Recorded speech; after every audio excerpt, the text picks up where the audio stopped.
Now we're going to be looking for hazards, safety hazards in your garage, laundry, and outdoor. My name is Willa Williams. I'm the program manager for Ready in the Middle for Missouri 4-H. So let's get started on this one. Remember, you do have your home hazard hunt sheet that has all of these checklists that you can go off. So go to that checklist when you go to your garage and laundry and make sure you check that off. So here's just some of the examples of some safety hazards that might be around, especially if we have young children, pets out there. We don't want them to get hurt at all. You'll notice these are the same things that are on your checklist when you look at that home hazard hunt.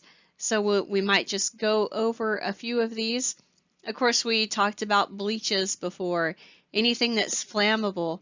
Remember to keep things in their original containers.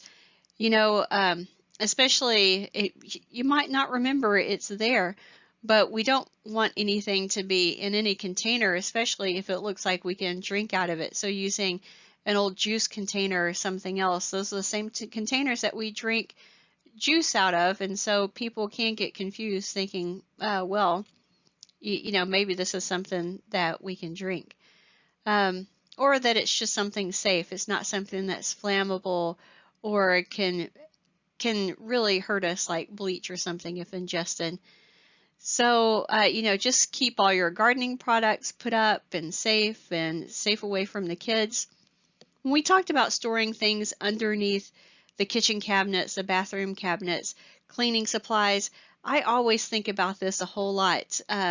Think about LIES principle, which is limit the amount of cleaning supplies. So remember I said all of my extra, like if I buy them in bulk at a store like Sam's, I only put what I need in that spot. Isolate, eliminate, separate. So we're talking about if things, I'm trying to think of the best way to say this, if cleaning chemicals actually, when they combine, they can cause a pretty corrosive damage, not just to the things around them, but also if we inhale them. They might be flammable if they're mixed together. So we really do want to separate things that if put together, they might be a serious hazard, and just try to be as safe as we can. So let's see. I don't necessarily have a laundry chute, but if you do, see if they have child-proof locks. I know some people out there do have laundry chutes. So that was pretty quick. You know, if you have any questions, you can always contact me for questions. I think a lot of this stuff is really, you really know what they're talking about. So going to the outdoors. If you don't have a swimming pool, you can skip those swimming pool questions. If you don't have, you know, like this playground equipment, that might not be something that you need to go over if you have that checklist. So remember, if it talks about a pool or something else that you don't have, just mark it off on your checklist. So I think it's pretty important to keep things well lit. And I think about that even though I know what my deck looks like or my stairs look like. I've gone up and down them just many, many times before, but my dog might have put a bone there. You might ride your bicycle up and put your bicycle somewhere instead of putting it up. So if you're going out in the dark, especially early in the morning or late at night, I go out all the time to let my dog out and hang out with him. And I have to be careful what I might step on or trip over or fall downstairs. So just make sure things are well lit. If not, one thing I do is I have this nice magnetic flashlight that I keep with me, and I'll turn it on to make sure I don't step on anything. And you know, we're not just talking about things that could be left there that you could trip on or step on.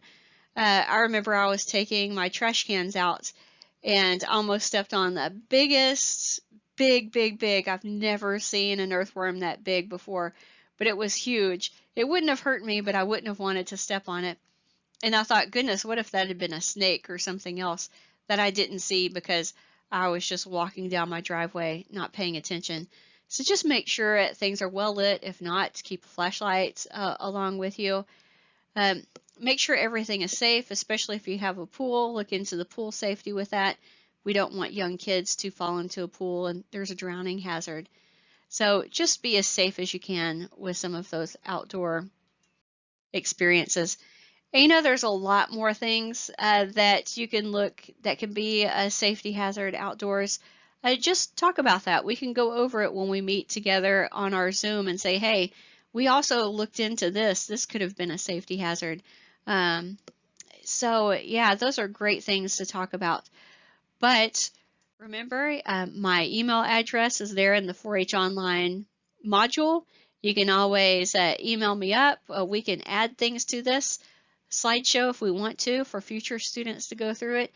I think you all have great ideas, but we're almost complete. We only have one more section to go in our home hazard hunt, and I'll see you then.